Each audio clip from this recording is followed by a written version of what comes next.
نحمده ونصلي على رسوله الكريم اما بعد فاعوذ باللہ من الشیطان الرجیم بسم اللہ الرحمن الرحیم۔ میری تمام ساتھیوں کو نہایت ادب، احترام اور میری محبت کا سلام۔ رب اشرح لی صدری ویسر لی امری واحلل عقدۃ من لسانی یفقہوا قولی۔ رب یسر ولا تعسر وتمم بالخیر ربک نستعین اللہم ثبتنا عند الموت بلا الہ الا اللہ۔ اللہ سبحانہ وتعالیٰ قرآن پاک میں فرماتے ہیں کہ هو الذی یصورکم فی الارحام کیف یشاء۔ اللہ تو وہ ذات ہے جس نے تمہاری ماؤں کے رحموں میں تمہاری صورتیں بنائیں ایسی جس طرح اس نے چاہیں۔ اس نے آپ کی اور میری شکلیں بہت خوبصورت بنائیں، بہت پرفیکشن کے ساتھ بنائیں، اور پھر جب انسان کو بنا کے خوبصورتی کے ساتھ دنیا میں بھیجا تو اللہ تعالیٰ نے آپ کو اور مجھے بتایا زین للناس، مزین کیا گیا لوگوں کے لیے حب الشہوات، شہوتوں کی محبت۔ اللہ تعالیٰ نے آپ کو اور مجھے بتا دیا کہ نفسانی خواہشات میں نے انسانوں کے دلوں میں ڈالی ہیں، من النسائی، عورتوں کی، والبنین، اور بیٹوں کی، والقناطیر المقنطرتی، اور جمع کیے ہوئے خزانوں کی۔ اللہ نے یہ ساری محبتیں آپ کے اور میرے دل میں ڈالی، ہمارے ارد گرد کے معاشرے کے لوگوں میں ڈالی، چاہے وہ محبت عورتوں کی ہو، چاہے وہ بیٹوں کی ہو، چاہے آپ کی اور میری گھر، چاہے وہ 5 مرلے کا ہے اور چاہے 5 کنال کا ہے۔ اللہ نے کہا میں نے جمع کیے ہوئے خزانے من الذہبی، چاہے وہ سونے کے ہوں، والفضتی، یا چاندی کے ہوں، والخیل المسومتی، یا وہ نشان زدہ گھوڑے ہیں، والانعامی، یا وہ چوپائے ہیں، یا وہ کھیتیاں ہیں۔ آپ کو اور مجھے اللہ سبحانہ وتعالیٰ نے وارن کیا ذالک متاع الحیات الدنیا، کہ یہ تو صرف دنیا میں برتنے کا سامان ہے، یہ سب دنیا کا سامان ہے۔ اللہ عندہ حسن المآب، اور اللہ اسی کے پاس اچھا ٹھکانہ ہے۔ یہ ساری باتیں آج کرنے کا مقصد یہ ہے کہ اس وقت جو ٹاپک سنیں گے اس میں انہی چیزوں کی آپ کو سمجھ آئے گی کہ اگر اللہ سبحانہ وتعالیٰ نے آپ کو اور مجھے خوبصورت بنایا تو ہم نے اپنی خوبصورتی کا ناجائز استعمال نہیں کرنا۔ ہم نے ہمیشہ اپنے نفس کو، اپنی ذات کو اللہ سبحانہ وتعالیٰ کے تابع رکھنا ہے۔ دعا کے ساتھ سبق شروع کرتے ہیں۔ دعا پڑھیں۔ اللہم رحمتک ارجو، اے اللہ میں تیری رحمت کی امیدوار ہوں، فلا تکلنی الی نفسی طرفۃ عین، بس مجھے ایک لمحے کے لیے بھی میرے نفس کے حوالے نہ کرنا، مجھے ایک سیکنڈ کے لیے گناہوں میں نہ ڈالنا۔ وَأَصْلِحْ لِي شَأْنِي كُلَّهُ، اور تو میرے سارے حالات کو سنوار دے۔ کیوں؟ لا الہ الا انت، کیونکہ تیرے علاوہ کوئی معبود نہیں۔ خوبصورتی دی اللہ نے اور خوبصورتی کی بقا بھی دے گا اللہ، اگر ہم اس خوبصورتی کو اچھے طریقے سے استعمال کریں گے، اللہ سبحانہ وتعالیٰ کی اطاعت کے لیے استعمال کریں گے تو انشاءاللہ وہ آپ کو اور مجھے دائمی خوبصورتی دے گا۔ ہم پڑھ یہ رہے تھے کہ عبداللہ نے دیکھا ایک ایسی عورت کو جو بہت بد شکل اور بوڑھی تھی۔ عبداللہ نے پوچھا یہ کون تھی؟ چودھری صاحب کے جانے کے بعد صالح سے پوچھا یہ چودھری صاحب کی وہ داشتہ اور تمہارے زمانے کی مشہور اداکارہ، رقاصہ اور ماڈل چمپا تھی۔ صالح نے اس بد شکل عورت کا تعارف کروایا تو میں حیرت سے رہ گیا۔ چمپا؟ مگر وہ تو بہت خوبصورت تھی اور لوگ اس کے حسن کی مثالیں دیا کرتے تھے۔ ہاں، مثالیں دینے کے علاوہ اسے لوگ اپنا آئیڈیل بھی سمجھتے۔ اب دیکھ لو لوگوں کے اس آئیڈیل کی شکل یہاں کیسی ہو چکی۔ یہ عورت اپنے بھڑکیلے اور نیم اریاں رقصوں سے معاشرے میں فحاشی پھیلاتی تھی۔ اب خدا کا فیصلہ یہ ہے کہ یہ جن دلوں پر راج کرتی تھی، جہنم میں یہ انہی لوگوں پر عذاب بنا کر مسلط کی جائے گی۔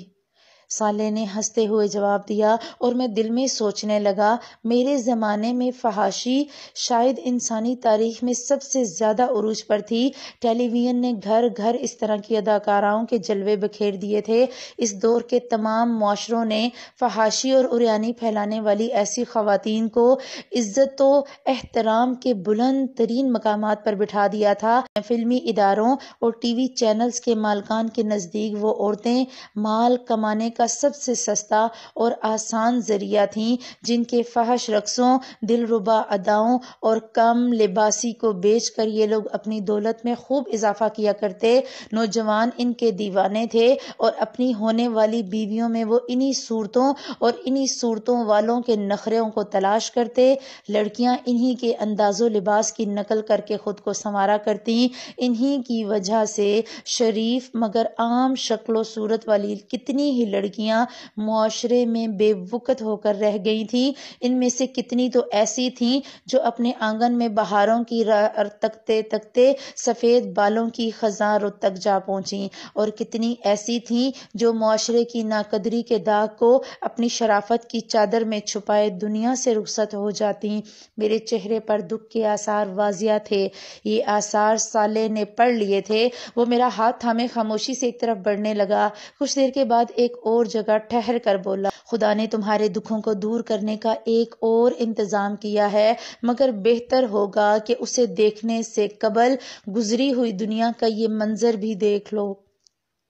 اس کی زبان سے یہ الفاظ نکلے ہی تھے کہ میرے سامنے ایک منظر فلم کی سکرین کی طرح چلنے لگا۔ مجھے لگا کہ میں اس منظر کا ایک حصہ ہوں اور بیان ہوئے بغیر بھی ہر حقیقت کو سمجھ رہا ہوں۔ صبح کی روشنی کھڑکی پر پڑے پردوں کو خاطر میں نہ لاتے ہوئے کمرے کے اندر داخل ہونے لگی تھی۔ کالج جانے کا وقت ہو رہا تھا، مگر شائستہ کی ہمت نہیں ہو رہی تھی کہ سردی میں بستر سے نکلے اور کالج جانے کی تیاری کرے۔ وہ عام طور پر فجر کی نماز پڑھ کر کچھ دیر مطالعہ کرتی اور پھر کالج کی تیاری، مگر آج وہ نماز پڑھ کر دوبارہ بستر میں لیٹ گئی تھی۔ کل رات سے ہی اس کی طبیعت ناساز تھی۔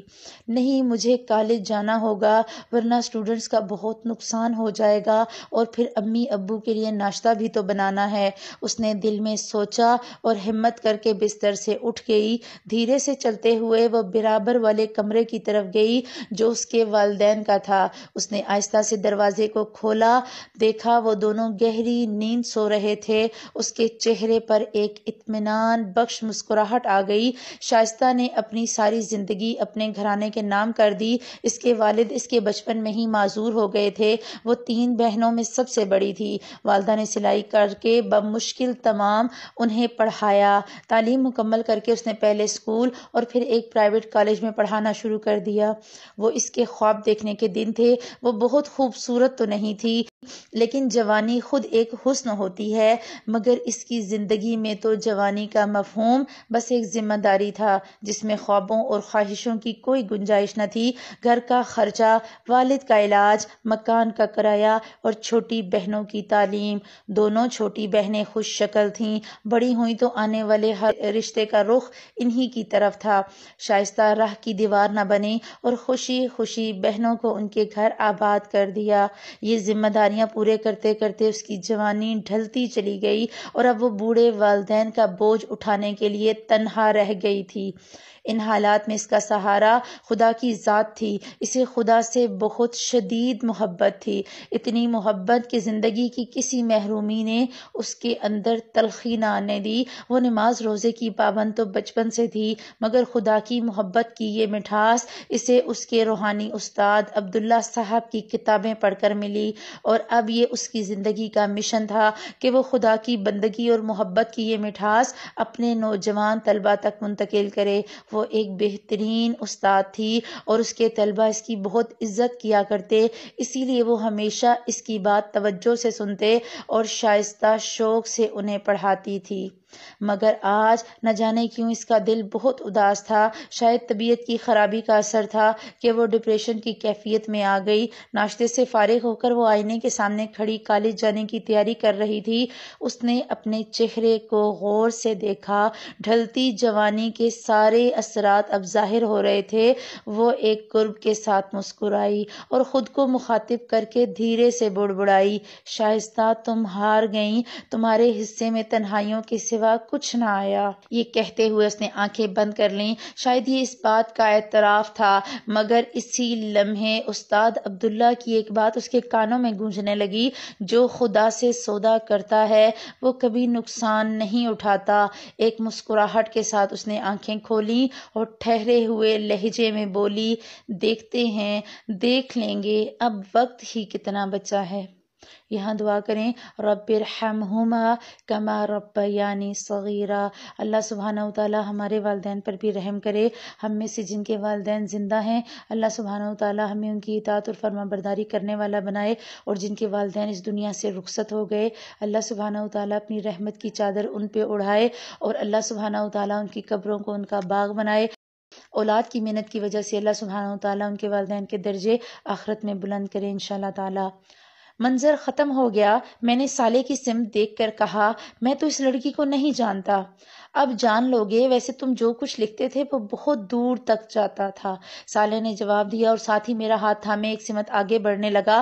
تھوڑی دیر بعد ہم ایک ایسی جگہ پہنچے جہاں ویسے ہی سخت گریب فرشتے نظر آئے جیسے عرش کی سمت عام لوگوں کو بڑھنے سے روکنے کے لیے کھڑے تھے، مگر سالے کو دیکھ کر انہوں نے ہمارا راستہ چھوڑ دیا۔ ذرا دور چل کر سامنے ایک دروازہ آ گیا، سالے نے دروازہ کھولا اور میرا ہاتھ تھامے اندر داخل ہو گیا۔ یہ دروازہ ایک دوسری دنیا کا دروازہ تھا، کیونکہ اس کے دوسری طرف حشر کے پریشان کن ماحول کے برعکس منظر تھا۔ میں بے اختیار بولا سالے ہم واپس نبیوں کے کیمپوں کی طرف تو نہیں آ گئے؟ اس نے مسکرا کر کہا ہاں، تمہارا دکھ تو یہیں آ کر دور ہو سکتا ہے۔ ہم چلتے ہوئے ایک شاندار خیمے کے قریب پہنچے۔ اس کے دروازے پر ایک انتہائی باوقار اور پر نور چہرے والے ایک صاحب کھڑے تھے۔ یہ میرے لیے بالکل اجنبی تھے۔ قریب پہنچ کر سالے نے ان سے میرا تعارف کرایا۔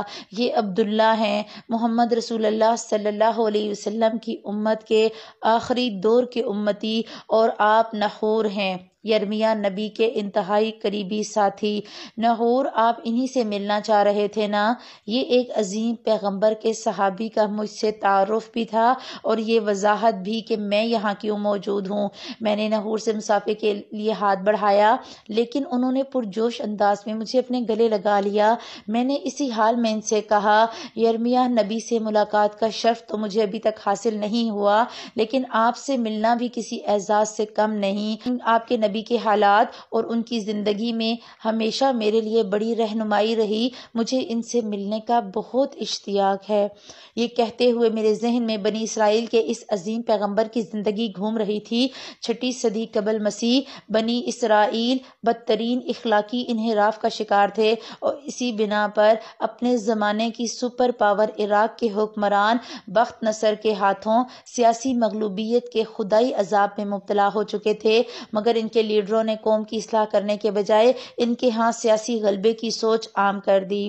یرمیہ نبی نے بنی اسرائیل کو ان کی اخلاقی اور ایمانی گمراہیوں پر متنبہ کیا، اور انہیں سمجھایا کہ وقت کی سپر پاور سے ٹکرانے کے بجائے اپنی اصلاح کریں، مگر ان کی قوم نے اپنی اصلاح کرنے کے بجائے انہیں کنویں میں الٹا لٹکا دیا، اور پھر بخت نصر کے خلاف بغاوت کر دی۔ اس کے بعد بخت نصر عذاب الہی بن کر نازل ہوا، اور اس نے یروشلم یعنی بیت المقدس کی اینٹ سے اینٹ بجا دی۔ 6 لاکھ یہودی قتل ہوئے، اور 6 لاکھ کو وہ غلام بنا کر اپنے ساتھ لے گیا۔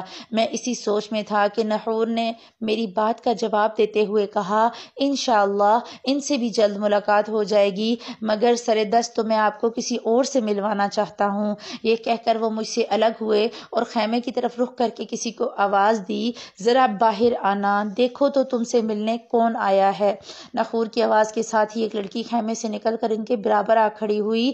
یہ لڑکی اپنے حلیے سے کوئی شہزادی اور شکل و صورت میں کوئی پرستان کی پری لگ رہی تھی۔ اس لڑکی نے گردن جھکا کر مجھے سلام کیا اور مجھے مخاطب کر کے کہا آپ مجھے نہیں جانتے، مگر میرے لیے آپ استاد ہیں، اور اس رشتے سے میں آپ کی روحانی اولاد ہوں۔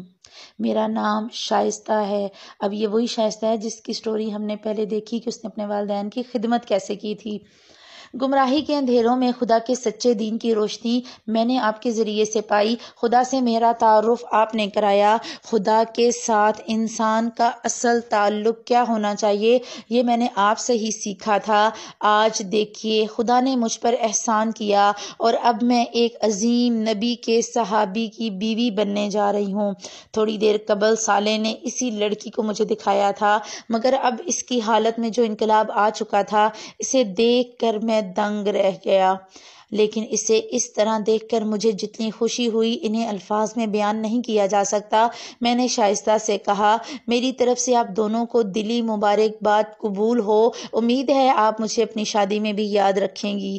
کیوں نہیں، آپ کو تو بلانے کا مقصد ہی یہ بتانا ہے کہ میرے میکے والے کوئی معمولی لوگ نہیں۔ اس نے ہنستے ہوئے جواب دیا، پھر تو آپ نے غلط شخص کا انتخاب کیا ہے۔ میں نے فوراً جواب دیا اور پھر اپنا رخ نخور کی طرف کرتے ہوئے کہا، لیکن شائستہ کی بات بالکل درست ہے، ان کے مکے کے لوگ معمولی نہیں اور ہو بھی کیسے سکتے ہیں۔ شائستہ امت محمدیہ میں سے ہیں، نبی عربی کی نسبت کے بعد ان کا میکا معمولی نہیں رہا۔ اس موقع پر صالح نے مداخلت کی، آپ لوگوں کی مرتبہ و منصب کی اس بحث کا فیصلہ بعد میں ہوگا، ابھی مجھے عبداللہ کو واپس لے کر جانا ہے، اس لیے آپ ہمیں اجازت دیجیے۔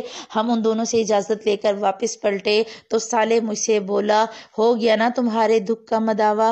میں نے خدا کی اپنے بندوں پر عنایات کا جو مشاہدہ ابھی کیا تھا اس نے میری قوت گویائی سلب کر لی، اس لیے میں خاموش رہا۔ صالح نے اپنی بات جاری رکھی، یہ لڑکی اپنے صبر کی وجہ سے اس مقام تک پہنچی ہے۔ خدا نے اس لڑکی کو سخت حالات اور معمولی شکل و صورت کے ساتھ آزمایا تھا، مگر اس نے محروم ہونے کے باوجود صبر، شکر اور سچی خدا پرستی کی راہ اختیار کی، اور آج تم نے دیکھ لیا کہ جو پچھلی دنیا میں پانے سے محروم رہ گیا، ان کا صبر آج انہیں کس بدلے کا مستحق بنا رہا ہے۔ میں چلتے چلتے رکا، اپنی نظریں اٹھا کر آسمان کو دیکھا، آسمان والے کو دیکھا اور پھر اپنی گردن جھکا لی۔ اللہ سبحانہ و تعالیٰ آپ کو اور مجھے بھی ایسا ہی بنائے۔ اللہ تعالیٰ ہمیں ذکر کرنے اور شکر کرنے والا بنائے۔ دعا پڑھیں کہ اے اللہ تو ہمیں رحمت کے ساتھ اور شکر کے ساتھ آخرت میں اور دنیا میں زندگی گزارنے والا بنا۔ اللہم اقسم لنا من خشیتک ما تحول به بیننا وبین معاصیک ومن طاعتک ما تبلغنا به جنتک ومن الیقین ما تهون به علینا مصائب الدنیا۔ اے اللہ تو ہمیں اپنا ایسا خوف دے جو ہمارے اور تیری نافرمانی کے درمیان حائل ہو جائے، اور ہمیں اپنی ایسی اطاعت کی توفیق عطا فرما جو ہمیں تیری جنت تک پہنچا دے، اور ہمیں ایسا یقین دے جس سے ہماری دنیا کی مصیبتیں ہم پر آسان ہو جائیں۔ اللہم متعنا باسمائنا وابصارنا وقوتنا ما احییتنا، کہ اے اللہ تو جب تک ہمیں زندہ رکھ، ہمارے کانوں، ہماری آنکھوں اور ہماری قوتوں سے ہمیں فائدہ پہنچا۔ وجعلہ الوارث منا، اور ہر ایک کو ہمارا وارث بنا دے۔ وجعل ثأرنا علی من ظلمنا، اور اے اللہ تو ہمارا انتقام ہمارے ظالموں پر ڈال دے۔ وانصرنا علی من عادانا، اور اے اللہ تو ہمارے دشمنوں کے خلاف ہماری مدد فرما۔ ولا تجعل مصیبتنا فی دیننا، اور اے اللہ ہمارے دین کے بارے میں ہم پر مصیبت نہ ڈالنا، ہمیں دین کے بارے میں نہ آزمانا۔ ولا تجعل الدنیا اکبر ہمنا، اور اس دنیا کو ہمارے لیے بڑے غم کی چیز نہ بنانا۔ ولا مبلغ علمنا، اور نہ ہمارے علم کا ذریعہ بنا۔ ولا تسلط علینا من لا یرحمنا، اور نہ تو ہم پر ایسے کسی شخص کو مسلط کر جو ہم پر رحم نہ کرے۔ سبحانک اللہم وبحمدک، نشہد ان لا الہ الا انت، نستغفرک ونتوب الیک۔ والسلام علیکم ورحمۃ اللہ وبرکاتہ۔